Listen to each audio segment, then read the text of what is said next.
चलिए बच्चों, ICAR 2018 वाले पेपर का डिस्कशन चल रहा था और उस डिस्कशन में हम लोग नियरली क्वेश्चन नंबर 44 तक पहुंच गए थे।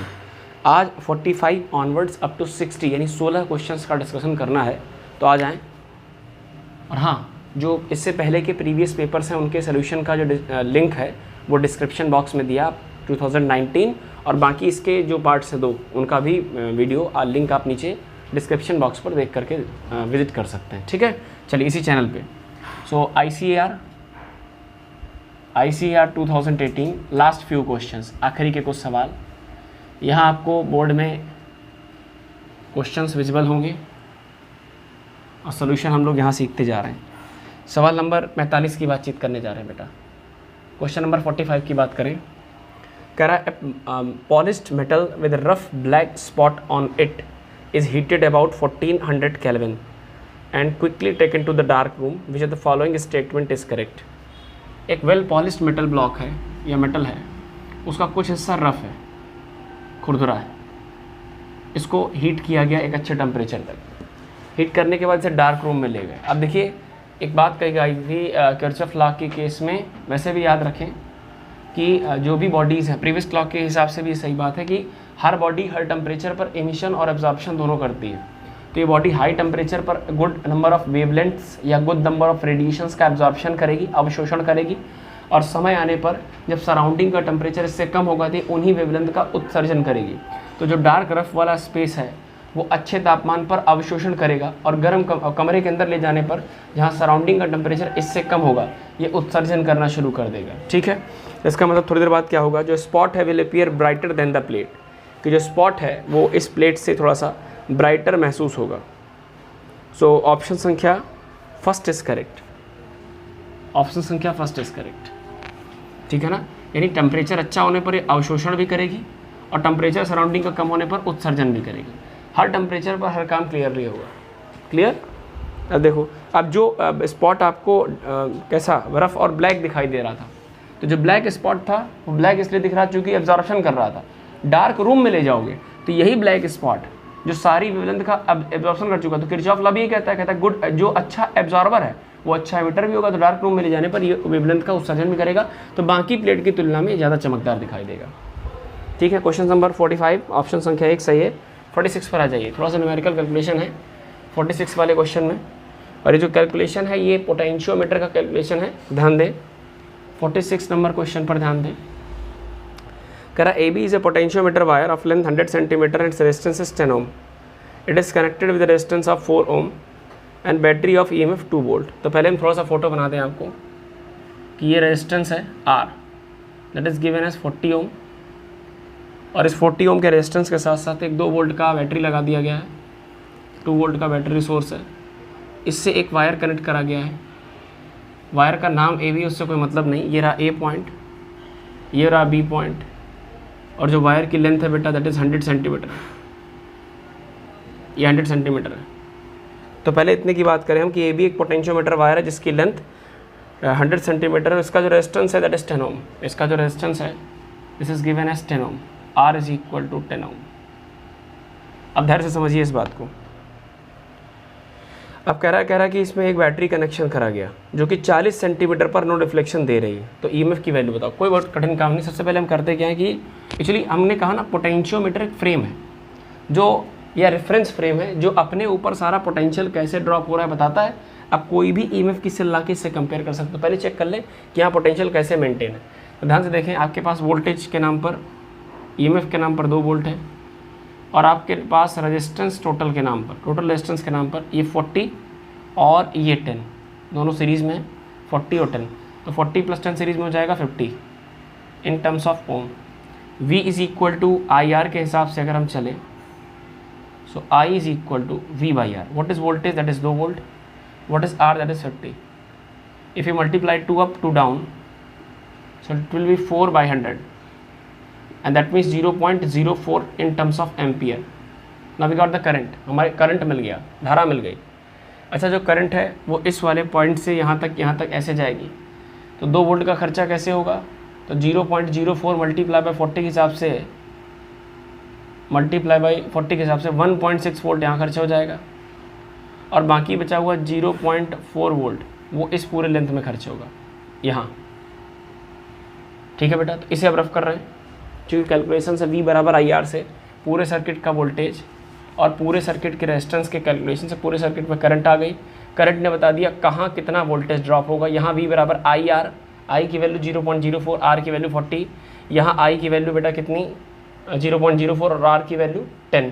ऐसा करने से हर हिस्से में गिरने वाला वोल्टेज आ गया। अब जरा देखिए इस हिस्से में A से लेकर के B तक वोल्टेज ड्रॉप हो रहा है 4। So voltage per unit length कितना है, तो वोल्टेज का ड्रॉपेज है 4 के हिसाब से और लेंथ कितनी है 100 सेंटीमीटर। सो दिस इज 0.4 पर 100 सेंटीमीटर। अब इसको ऐसे छोड़ दे, इसे K मान सकते हैं, इसे ही पोटेंशियल ग्रेडियंट कहते हैं। आपने कहा कि आपने एक EMF की सेल लगाई, आपने एक सेल लगाई और इस सेल का जो EMF है मान लीजिए वो E है और ये 40 सेंटीमीटर की लेंथ पर नो डिफ्लेक्शन शो कर रही है। इसमें गैल्वेनोमीटर लगाया और ये गैल्वेनोमीटर 40 सेंटीमीटर पर नो डिफ्लेक्शन शो करने लगा।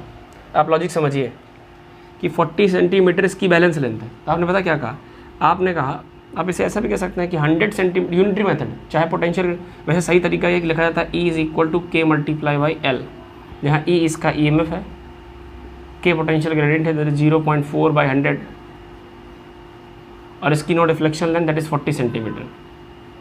0 से 0 खत्म, ये बन जाएगा 4 चौको 16, 4 4 16, ये 1.6 by 10 0.16 in terms of volt. ऐसा भी कह सकते हो कि 100 सेंटीमीटर में गिरा है 0.4 वोल्ट, तो 1 सेंटीमीटर में गिरेगा 0.4 बाई 100, तो 40 में गिरेगा 0.4 बाई 100 इंटू 40, ये 0.16 वोल्ट, ये इसका नो डिफ्लेक्शन लेंथ आ गया। यही EMF है करस्पॉन्डिंग सेल का। ठीक है बेटा, तो तरीका क्या है, वोल्टेज रेजिस्टेंस की मदद से करंट निकाली, हर हिस्से में गिरने वाला पोटेंशियल निकाला, इस लेंथ में कितना पोटेंशियल ड्रॉप हो रहा है विद रिस्पेक्ट टू लेंथ निकाला, जैसे पोटेंशियल ग्रेडियंट कहते हैं, और पोटेंशियल ग्रेडियंट की मदद से नो डिफ्लेक्शन निकाल लिया। खैर आगे चलते हैं। तो इसका बेटा कौन सा पार्ट सही है, 0.16, दैट मीन्स फोर्थ पार्ट है द करेक्ट ऑप्शन, 46 का fourth part. Now proceed to the question number 47। It's a theoretical question related to the work done. जो सवाल नंबर 47 है वो आपके कार्य क्षेत्र से संबंधी सवाल है, उसमें इनिशियल फाइनल वगैरह सब पूछा गया है। सो आइए देखते हैं 47th number. 47th number. Now, a particle is moving in a conservative force field from point A to point B. U and UB be the potential energy at point A and B, and WC be the work done by conservative force field. तो इसमें कौन सा, ध्यान दें, मैं आपको छोटा सा एग्जांपल दूं कि मान लीजिए ये ज़मीन है, ये ग्राउंड प्लेटफॉर्म है, ये M मास है, इसको हम इस M मास को यहाँ किसी H हाइट तक उठा करके अगर ले जाते हैं, तो ऐसे में हम काम करते हैं, हम मीन्स एजेंट काम करता है, और एजेंट जो भी काम करता है उसकी कॉस्ट पे ये अपनी इनिशियल स्टेज से यहाँ कहीं फाइनल स्टेज पे पहुँच जाता है। ये इनिशियल स्टेज है, ये फाइनल स्टेज है। So work done by agent is equal to change in gravitational potential energy या चेंज इन पोटेंशियल एनर्जी। तो आप लिखते हो U final minus U initial.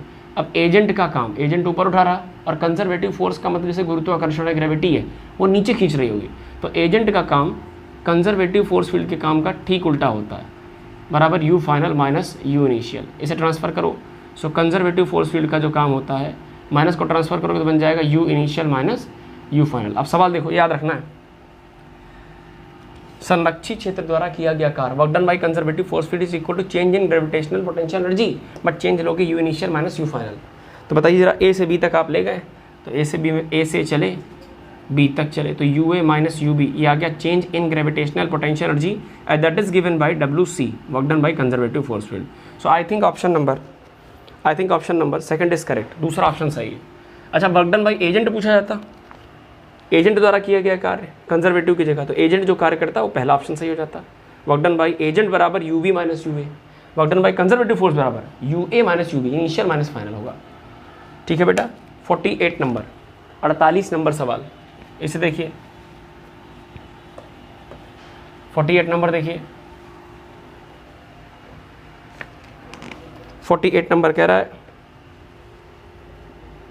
48 number सवाल देखो, कह रहा था efficiency of Carnot engine is 0.6, it rejects 20 joule of heat to the sink, work done by engine, ये बताना। खैर पहले समझें, efficiency of Carnot engine is 0.6. What does it mean by efficiency? So efficiency is eta and that is work done with respect to supplied amount of heat. आपको याद होगा एक source, एक सिंक, हीट का स्पॉन्टेनियस फ्लो, हाई टेम्परेचर यानी T1 temperature से Q1 heat निकली जो कि यहाँ तक Q2 पहुँच गई एट T2 टेम्परेचर। बीच में जो हिस्सा है वो वर्क डन के फॉर्म में बाहर आ जाएगा। So work done is equal to Q1 minus Q2 upon Q1। Difference of heat is equal to work done. So work done is equal to Q1 minus Q2 और उसे अगर हम with respect to Q1 ले लें तो यही efficiency बन जाती है। सारी बातें हमने बोल दी एक बार आपके याद रखने के लिए।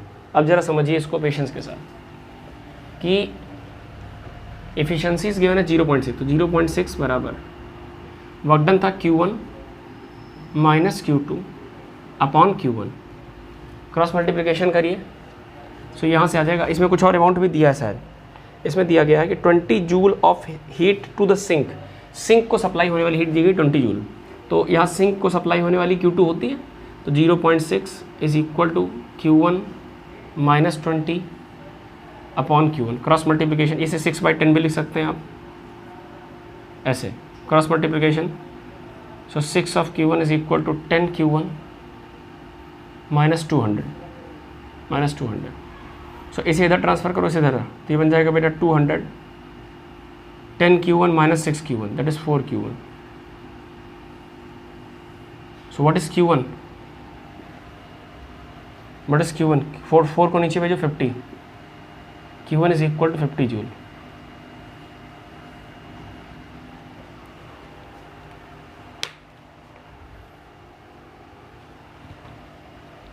ठीक है। अब इसमें पूछा क्या था, देखो जरा, work done by engine, work done पूछा था, तो work done difference of heat होता है। So work done W is equal to Q1 minus Q2। What is Q1? Q1 is 50 and what is Q2? Q2 20। 50 minus 20 is equal to 30 joule. Answer 30 joule. Second part 48 number का second part. 49 number 49 एक oral सवाल है, बहुत आसान सा, समझे क्या कह रहा है। 49 नंबर कह रहा है कि Fraunhofer lines in the spectrum are explained by. Fraunhofer line को किसने एक्सप्लेन करा था, आप याद रखेंगे। इसमें हालांकि प्लैंक्स का भी नाम आता है, लेकिन किरचॉफ लॉ के हिसाब से। किरचॉफ साहब का लॉ था कि इमिसिविटी और एब्जॉर्बिविटी का जो रेशियो है वो कांस्टेंट होता है किसी बॉडी के लिए, या किसी बॉडी की emissivity with respect to absorptive power का जो रेशियो होता है वो आइडियल बॉडी के इमिसिव पावर और एब्जॉर्बिविटी के रेशियो के बराबर होता है। तो उसी हिसाब से फ्रॉनहोफर लाइंस का एक्सप्लेनेशन किया गया था। 49 नंबर सवाल इसका बेटा फोर्थ पार्ट सबसे एक्यूरेट है, किरचॉफ साहब के हिसाब से इसका एक्सप्लेनेशन किया गया था। ठीक है, आगे बढ़िए, इसे रफ करते रहे बेटा। एक क्वेश्चन नंबर 50 है ये, और एक शायद पीछे क्वेश्चन बेटा छूटा था 7th नंबर, एक पीछे क्वेश्चन हमने छोड़ा था 7th नंबर। ठीक है, तो इन दोनों का डिस्कशन सबसे लास्ट में कर देंगे। अभी से ध्यान दें, पहले 51 देखें जरा सा। 51 सीक्वेंस में करा हुआ, इसलिए फटाफट हम आगे बढ़ते जा रहे हैं। Space craft of mass 51 number देखें, 50 और क्वेश्चन नंबर 7 ये सबसे लास्ट में देखते हैं, अगर डिस्कस कर देंगे। 51 नंबर कह रहा है space craft of mass capital M move with velocity capital V in the free space at first, then it explode breaking into the 2 pieces. It after explosion a piece of mass M comes to the rest and another piece will have the velocity. ये कह रहा है capital M मास का एक space craft है, ये रहा capital M मास का स्पेस क्राफ्ट, ये कैपिटल M, ये किसी कैपिटल V वेलोसिटी के साथ फ्री स्पेस में उड़ रहा था, कैपिटल V वेलोसिटी के साथ स्पेस में उड़ रहा था। ये 2 पार्ट्स में ब्रेक हो गया एक्सप्लोजन के बाद।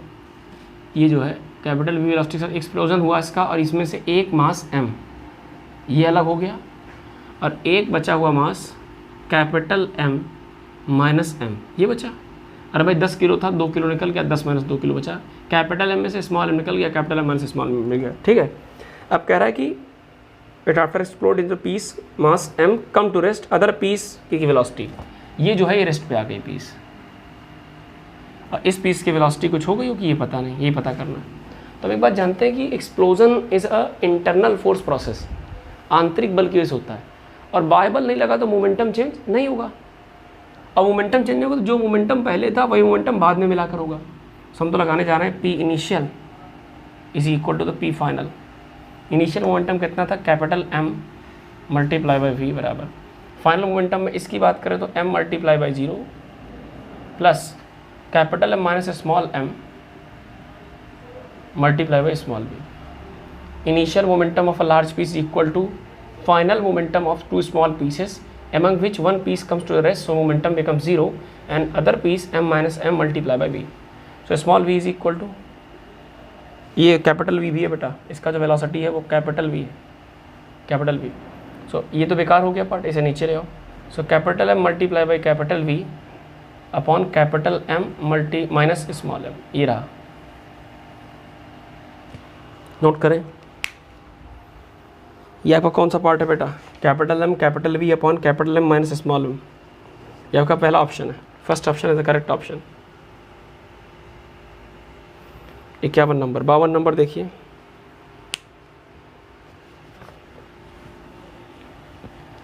$52 नंबर क्या कह रहा है, 52 कह रहा है, क्वेश्चन संख्या 52 पढ़े जरा। कह रहा है एसी सर्किट में ERMS EMF या वोल्टेज ERMS गिवन है 100 वोल्ट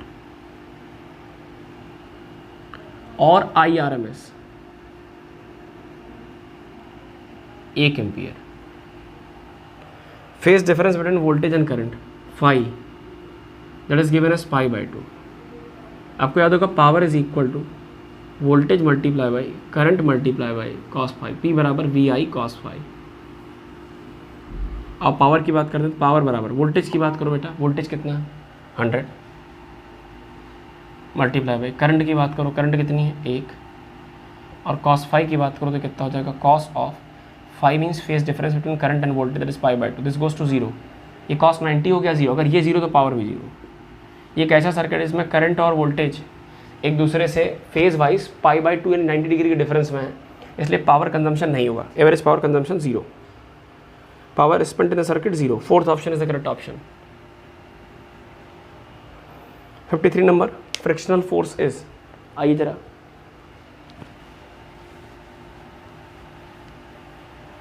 $53 नंबर कह रहा फ्रिक्शनल फोर्स इज। तो ध्यान दें कुछ बातें हैं, जैसे कंजर्वेटिव फोर्स फील्ड की बात करें और नॉन कंजर्वेटिव फोर्स फील्ड।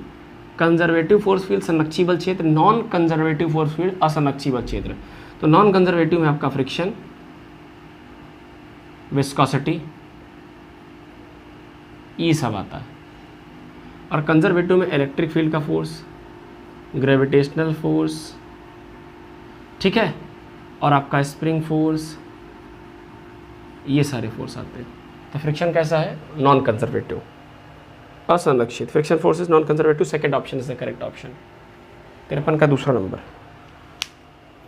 आगे आ जाए 54 नंबर, 54 नंबर,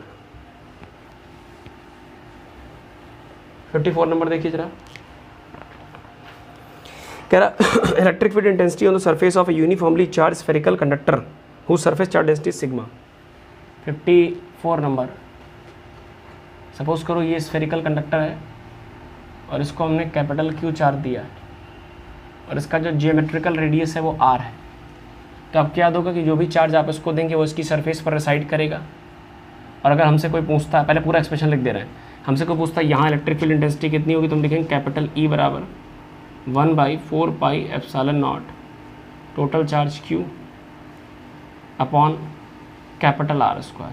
समझिए बात को, इलेक्ट्रिक फील्ड इंटेंसिटी E बराबर 1/4 pi epsilon not total charge on surface that is Q upon R square. Done.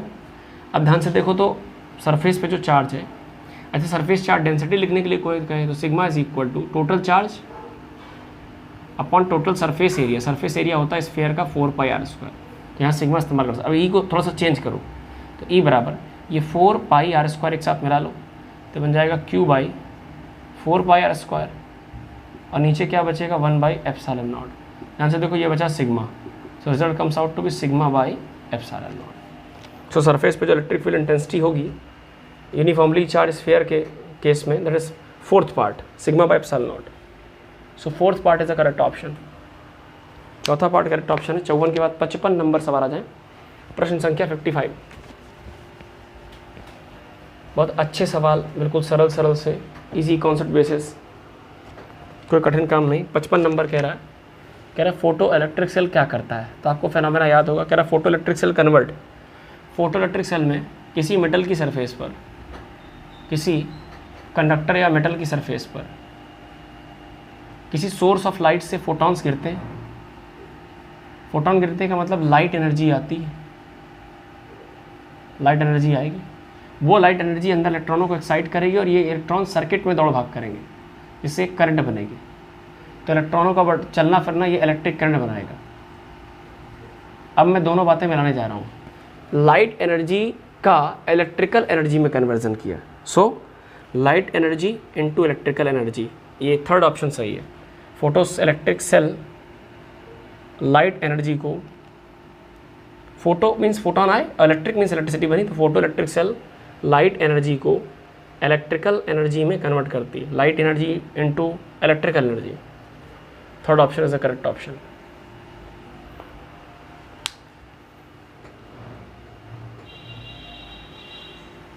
Rough कर दे रहे हैं।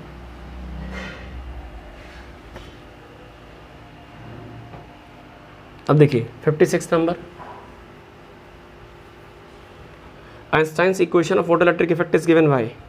ये कोई कठिन काम नहीं, शायद पीछे कहीं मेरे हिसाब से एक क्वेश्चन में प्रॉपर ये डिस्कस भी हुआ है बेटा, शायद 3rd नंबर में डिस्कस हुआ है।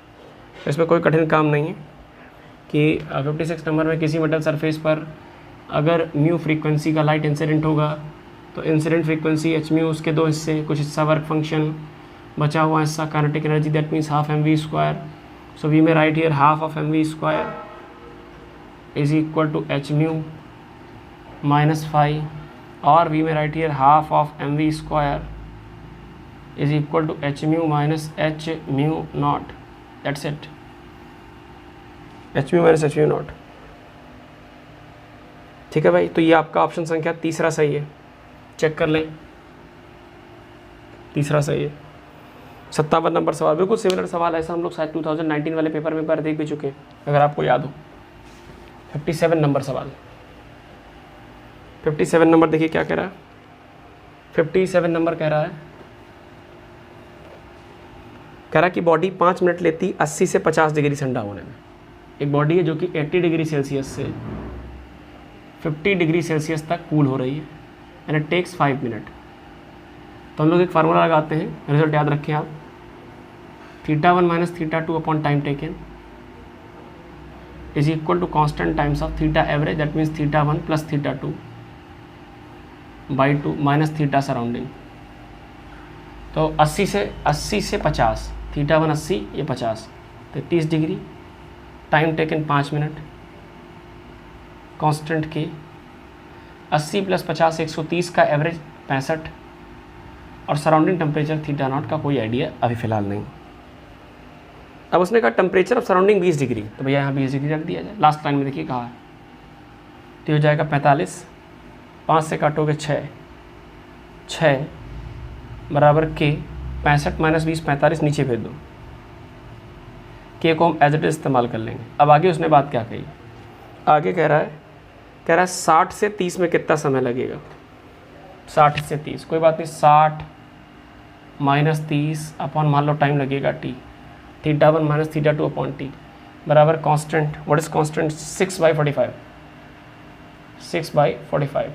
एवरेज ऑफ 60 30 90 का आधा 45 minus surrounding temperature 20,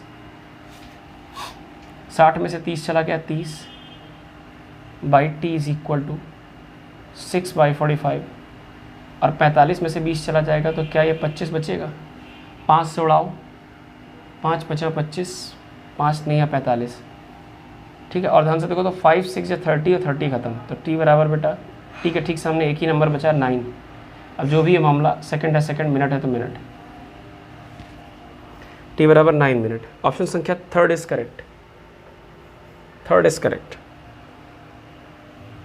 57, after then 58 number. 58 number देखिए, क्वेश्चंस को आराम आराम से डिस्कस कर रहे हैं बेटा, रफ्तार में नहीं ले सकते। सॉल्यूशन बताना उद्देश्य नहीं है, सॉल्व करना और उसकी अप्रोच बताना ये टारगेट है। 58 नंबर कह रहा साउंड की speed, velocity of sound is maximum in, तो साउंड की स्पीड डेंसिटी डिपेंडेंट होती है।